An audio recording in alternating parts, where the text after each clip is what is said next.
You just got another text, right? Let me guess, your absolute best caregiver is calling off again. Boom. We are stepping right into a massive, immediate paradigm shift today regarding home care leadership. Welcome to this explainer. We're looking directly at the Caregiver Burnout Prevention Blueprint. Look, if you manage a team, operate an agency, or direct care, you already know the crushing weight of turnover. It's heavy. But today, we're going to completely rewire how you view that exhaustion. We are officially moving away from reactive triage and stepping into strategic, systemic prevention. Let's get into it.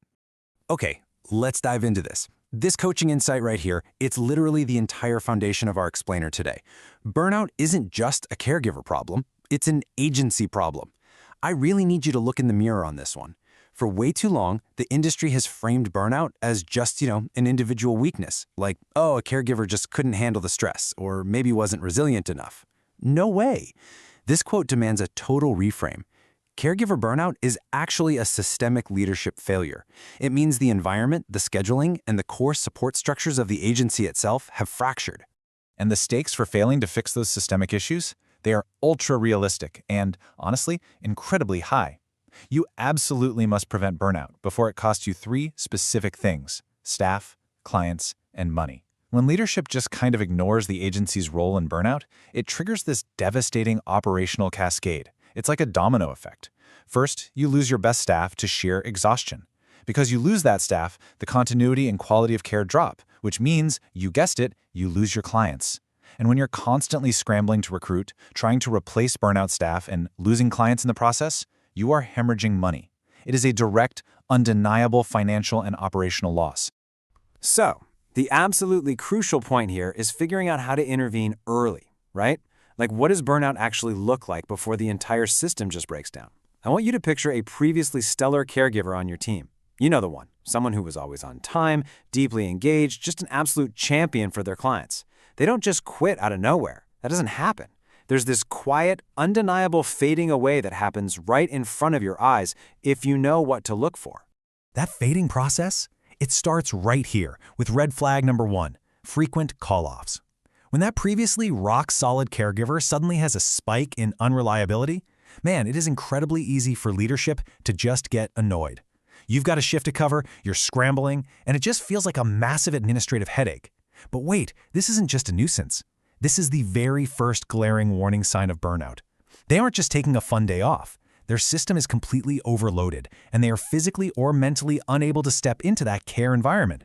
Watch how this exhaustion quickly bleeds into the actual work. Red flag 2 is declining performance or maybe a sudden lack of attention to detail. Now, caregiving requires acute focus, right? You're tracking medications, observing these super slight changes in a client's condition, managing really complex physical tasks. When a normally sharp, incredibly dedicated caregiver starts dropping the ball on these absolutely crucial care details, it is a loud, undeniable symptom of deep, deep exhaustion. Their cognitive load is just maxed out. They're running on empty. Now, what's really interesting about this slide is how incredibly easy it is to misinterpret red flag 3, a negative attitude or complaints. When a caregiver starts complaining about the schedule, the clients, or the agency itself, our knee-jerk reaction is often to just label them as a toxic employee or maybe a bad hire. Actually, scratch that. In the context of our burnout blueprint, this shift toward negativity is very often a desperate cry for help from an overwhelmed worker. They're vocalizing their stress because the internal pressure has just become completely unmanageable. And if that cry for help is ignored, well, it leads to the final and honestly most dangerous symptom. Red flag 4, emotional withdrawal. This is the ultimate disconnect.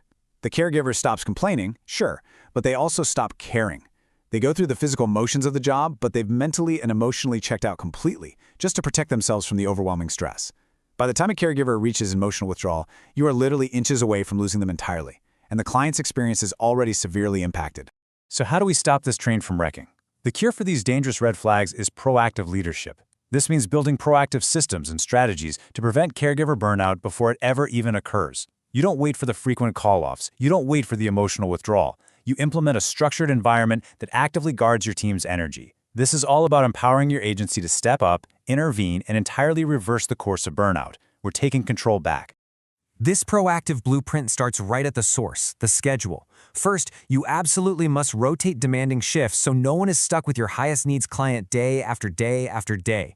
From there, build a culture that actively encourages breaks and self-care, and back that up by offering real mental health resources to help them process the heavy emotional toll of the job. Finally, ensure they know they are valued by actively recognizing their effort, while you regularly monitor the workload behind the scenes to keep that balance in check. Listen to me, these aren't just nice ideas, they are a mandatory, actionable blueprint for protecting your team.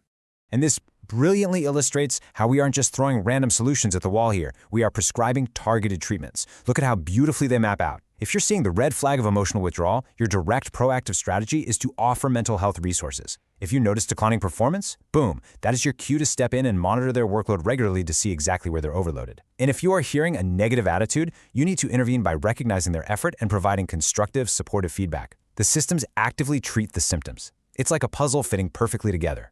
Which brings us to the ultimate question you have to ask yourself today. Are your current systems preventing burnout, or are they causing it?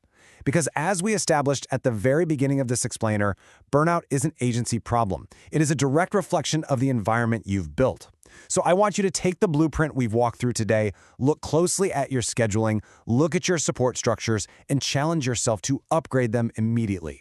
The health of your staff, your clients, and your entire business absolutely depends on it.